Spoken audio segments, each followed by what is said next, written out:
നിങ്ങൾ എന്താ ഒന്നും മിണ്ടാത്തെ? ഞാൻ കുറെ നേരമായി ചോദിക്കണല്ലോ. ഞാൻ അവരോട് എന്താ പറയണ്ടേ? നീ ഒന്നും പറയണ്ട. അവര് വന്ന് എന്നോട് ചോദിക്കട്ടെ, അപ്പൊ ഞാൻ സംസാരിച്ചോളാം. പണത്തിന് മാത്രം ഇത്ര കുറവുണ്ടെന്നുള്ളൂ. മാനാഭിമാനമൊക്കെ അവർക്കും ഉണ്ട്. എന്തോ അത്ര കണ്ട് ആക്ഷേപിച്ചല്ലേ അതുങ്ങളെ അവിടുന്ന് ഇറക്കി വിട്ടത്. എന്നിട്ട് ഞാൻ ചെന്ന് പറഞ്ഞപ്പോ അവരെല്ലാം ക്ഷമിക്കാൻ തയ്യാറായി. അല്ലെങ്കിൽ പെമ്മക്കളെ മൂന്നും ഇവിടെ തന്നെ നിന്നേനെ. അതിനിപ്പോ ഞാൻ എന്താ വേണ്ടേ? ഞാൻ പറഞ്ഞ രൂപ അവർക്ക് കൊടുക്കണം. രൂപ എന്ന് പറയുമ്പോ ഒന്നും രണ്ടും അല്ല, 3 പേർക്കും കൂടി 3 ലക്ഷം കൊടുക്കണ്ടേ? ഇത് ഞാൻ എവിടെ നിന്നുണ്ടാക്കും? മാത്രമല്ല, അജയന് ചില പുതിയ പദ്ധതികളൊക്കെ തുടങ്ങാനുള്ള പരിപാടി ഉണ്ട്. ഞാൻ അവനെ സഹായിക്കാന്ന് വാക്കും കൊടുത്തു. അതിന്റെ ഇടയില് നോക്കട്ടെ, എന്താ വേണ്ട വെച്ച് ചെയ്യാം. നീ പോയി ചായ എടുത്തുണ്ടോ?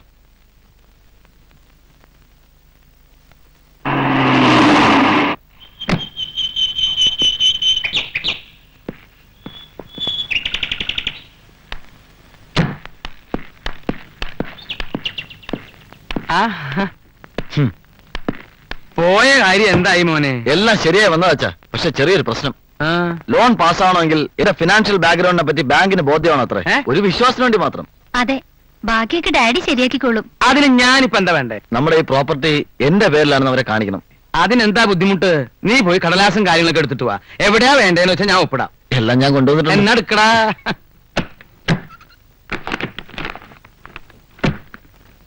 എവിടെയാണ്ടേ? ഇവിടെ ഒരു ആ, എവിടെയാ? ഇവിടെ ആ, ഇനിയോ? ഒരെണ്ണം.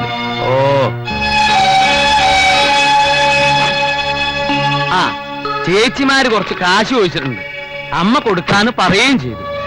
ലോൺ കിട്ടിയ നിന്റെ ആവശ്യം കഴിച്ച് ബാക്കിയുണ്ടെങ്കിൽ എന്റെ ആവശ്യത്തിന് എന്നെ തികയില്ല. അച്ഛാ, ഇനിയും കുറെ കാശുകൂടി വേണം. അതെങ്ങനെ ഉണ്ടാക്കും എന്നുള്ള ടെൻഷനില്ല അജേട്ടൻ. ഓ, അത് ശരി. നിങ്ങൾ എന്തേ കാണിക്കണേ? ഉള്ളത് മുഴുവനും അവന്റെ പേർക്ക് എഴുതി കൊടുക്ക. അമ്മ എന്താ അങ്ങനെ പറഞ്ഞത്? എണ്ണം കൊണ്ട് എത്ര ദിവസമായി പട്ടിയെപ്പള്ളി നിന്റെ അച്ഛന്റെ പുറകെ ഞാൻ നടക്കാൻ തുടങ്ങിയിട്ട്. നിന്റെ പെങ്ങന്മാരുടെ കാര്യം തന്നെയാ ഞാൻ പറഞ്ഞത്. അമ്മ, ഇത് ഞാൻ ബാങ്കിന്റെ... നിർത്ത്, വിശദീകരണമൊന്നും വേണ്ട. ദേ, അവസാനം വാവിട്ടൊന്ന് കരയാൻ പെൺകുട്ടികളെ ഉണ്ടാവൂ. ആമക്കളെ വളർത്തുന്നൊക്കെ കണക്കാ. പുതിയ സോങ്ങൾ കിട്ടുമ്പോ എന്തെല്ലാം മറക്കും. അമ്മേ, ഓ, ഭാര്യയുടെ മുമ്പിൽ വെച്ചൊന്ന് വഴക്ക് പറഞ്ഞപ്പോ നിനക്ക് സഹിക്കുന്നില്ല അല്ലേ? അതുപോലെ നിന്റെ ചേച്ചിമാർ അവരുടെ ഭർത്താക്കന്മാരുടെ മുമ്പിൽ ചെറുതാവുന്നത് കാണാൻ എനിക്ക് കൊണ്ടിടാ വിഷമം. നീ ഇനി ഓരോന്ന് പറഞ്ഞ് അവനെ വിഷമിപ്പിക്കണ്ട. നിങ്ങൾക്ക് എപ്പോഴും അവനെ കുറിച്ച് മാത്രമേ ചിന്തയുള്ളൂ. അതുങ്ങൾ നമ്മുടെ മക്കൾ തന്നെയല്ലേ? അവര് കരയുന്ന കണ്ടാലും നമുക്ക് വേദനിക്കില്ലേ? ഇല്ല, നിങ്ങൾക്ക് വേദനിക്കില്ല.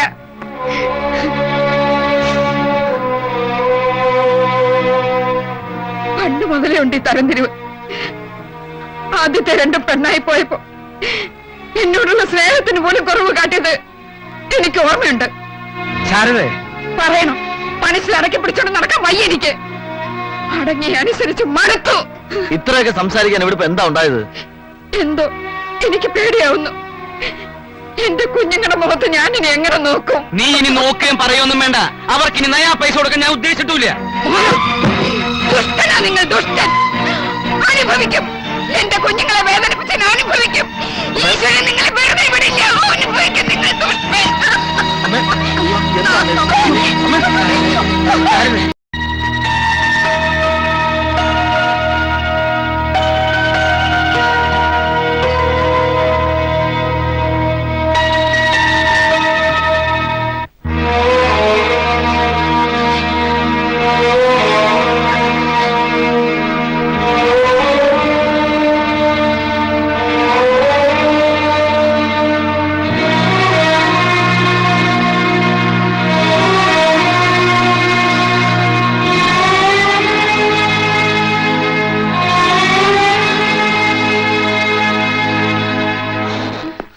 ഡോക്ടർ, ഞാൻ പരമാവധി ശ്രമിച്ചു നോക്കി.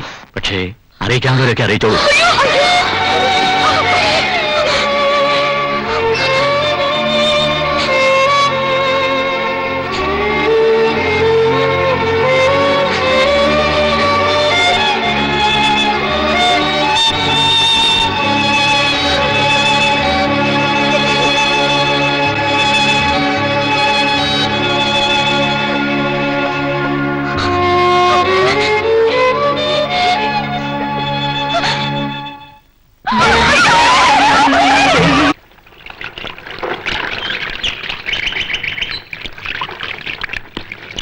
അച്ഛൻ എന്തേ മോളെ?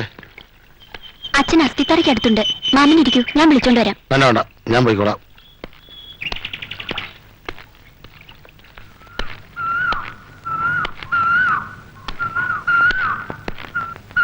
എന്തേ? ഞാൻ വിളിപ്പിച്ചത് വേറൊന്നുമല്ല പരമേശ്വര. മരിക്കുന്നതിന് മുമ്പ് ജയസുധയുടെ കല്യാണം നടന്നു കാണണമെന്ന് അവൾ ആഗ്രഹിച്ചത്. ഇനി ഒട്ടും വൈകിക്കൂടാ. എന്റെ മനസ്സ് പറയണു അവളുടെ കല്യാണം വേഗം നടത്തണമെന്ന്. താൻ വിഷമിക്കേടോ, എല്ലാം നടക്കും.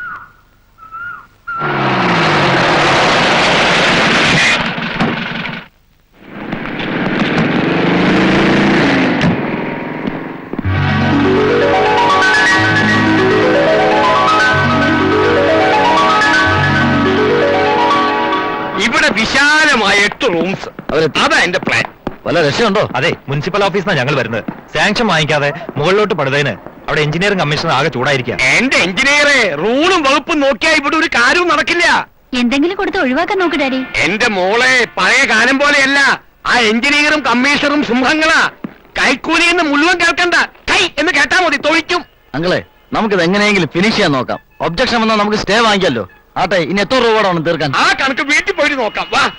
ഓ, ഈ പണി എങ്ങാനും സ്റ്റോപ്പായ ലക്ഷങ്ങളാ ബ്ലോക്ക് ആവാൻ പോകുന്ന. കുഴി കുഴി. ഓ, അങ്ങനെ അലക്കി അലക്കി അലക്കി അലക്കുകാരൻ അലക്കിക്കൊണ്ടേയിരുന്നു.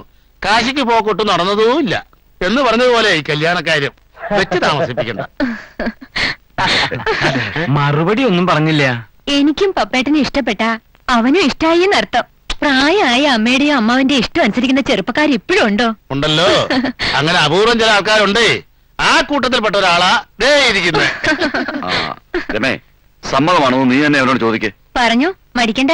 പറഞ്ഞോ. അമ്മയ്ക്കും അമ്മാവനും ഇഷ്ടമാണെങ്കിൽ എനിക്കും ഇഷ്ടായി. നിനക്കെന്ത് പറ്റി? എനിക്കൊന്നും പറ്റിയില്ല. പക്ഷെ പറ്റിയ ഒരാള് പുറകിന്ന് ഒരു പിച്ച്.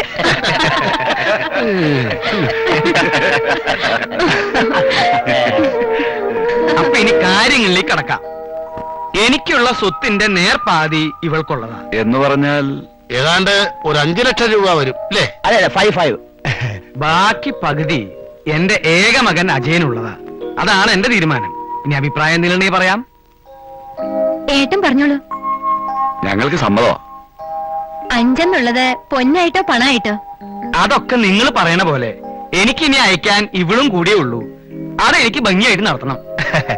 എല്ലാം എല്ലാവർക്കും വീതിച്ചു കൊടുത്തിട്ട് എങ്ങോട്ടേലും പോവാനാ? അതെ, ഗൃഹസ്ഥാശ്രമം കഴിഞ്ഞാ പിന്നെ സന്യാസം എന്നാണല്ലോ പ്രമാണം. ജാഥാപുരത്ത് നോക്കിക്കഴിഞ്ഞ സ്ഥിതിക്ക് ഇനി ഒട്ടും വൈകണ്ടാന്നാ എനിക്ക് തോന്നുന്നത്. എന്തേ? അതെ. ആയിക്കോട്ടെ, സന്തോഷം. അപ്പൊ ഇത് മീനം. വിഷുവിന് മുമ്പ് നല്ലൊരു ദിവസം തീരുമാനിച്ചാലോ? അതായത് 8, 9, 10 ഏപ്രിൽ 14 മുമ്പ്. ആയിക്കോട്ടെ. ഓ, അപ്പൊ ആ ഒരു ധാരണയില്ലേ നല്ലൊരു മുഹൂർത്തം നോക്കി തീയതി ഉറപ്പിക്കാലോ. പിന്നെന്താ, അങ്ങനെയാവാം. അപ്പൊ പറഞ്ഞതുപോലെ ഞങ്ങൾ ഇറങ്ങുന്നു. വരട്ടെ മോളെ.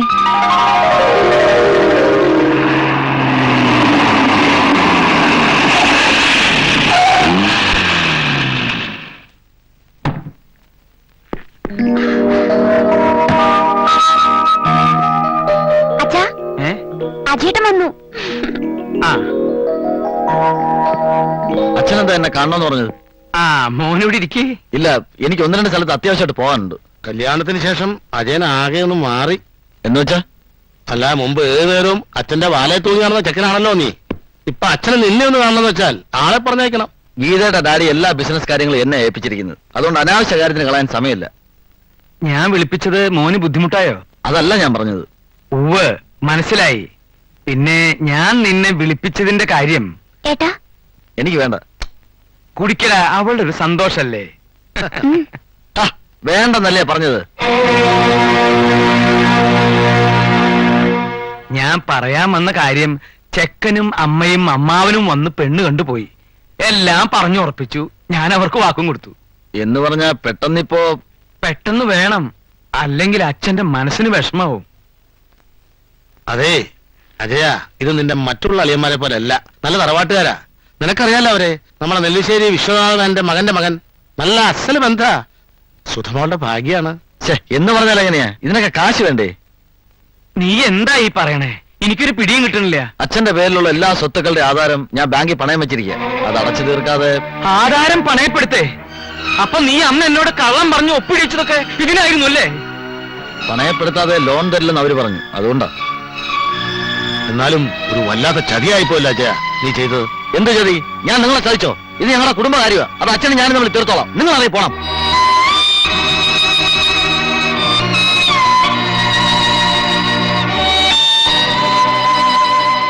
പരമേശ്വര നിക്ക്.